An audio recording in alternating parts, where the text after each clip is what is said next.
కిచెన్కు స్వాగతం సుస్వాగతం. నేను మీ తేజస్విని. మీరందరూ ఎలా ఉన్నారు? నేనైతే చాలా బాగున్నాను.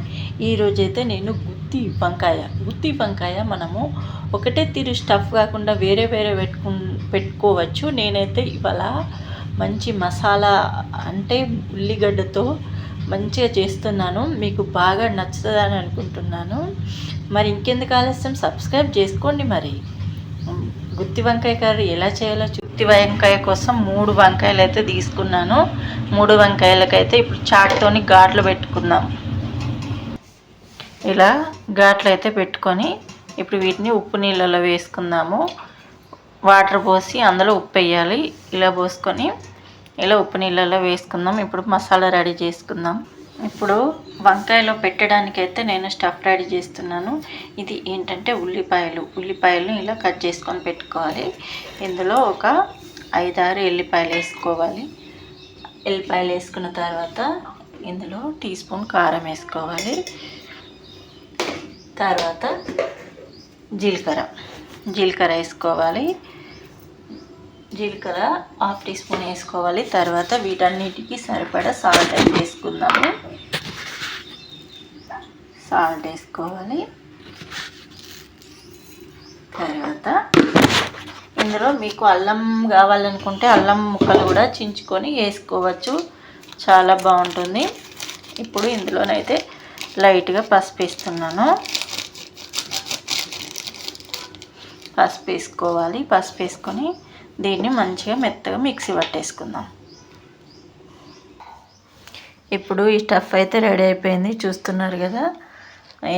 ఈ విధంగా మెత్తగా మంచిగా అయింది. ఇప్పుడు దీన్ని ఇందులో పెట్టేసుకుందాం. మనం ఇందులో పెట్టేసుకుందాం.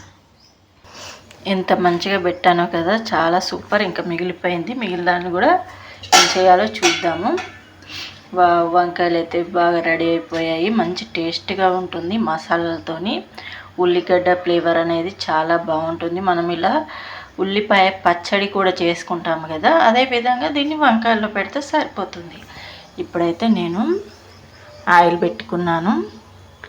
మంచిగా వంకాయలు వేగడానికి ఆయిల్ అయితే పెట్టేసుకున్నాను. ఇది మంచి కాగాలి. కాగిన తర్వాత ఇప్పుడు ఒక్కొక్క వంకాయ ఇందులో వేసేసుకున్నాను. చూస్తున్నారు కదా, వంకాయలను ఇలా వేసుకోవాలి. వేసుకొని మంచిగా మూత పెట్టేసుకున్నాము. వేగుతున్నాయి కదా, ఇప్పుడైతే మూత పెట్టుకొని మంచిగా ఉడకబెట్టేసుకుందాం. ఇప్పుడైతే మూత వేసుకుందాము. వేగుతున్నాయి కదా, ఒక సైడ్ తిప్పుకున్నాము, ఇంకో సైడ్ అయితే తిప్పేసుకున్నాం.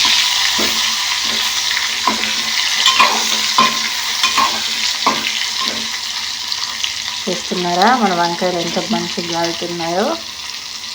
లో ఫ్లేమ్లో పెట్టుకొని మంచిగా ఇలా వేయించుకోవాలి, అప్పుడైతేనే మంచిగా వేగుతాయి. మన వంకాయలు అయితే రెడీ అయిపోయాయి, చూస్తున్నారు కదా. ఈ కారం అయితే మాడిపోయింది, అప్పుడప్పుడు కలుపుతూ ఉండాలి.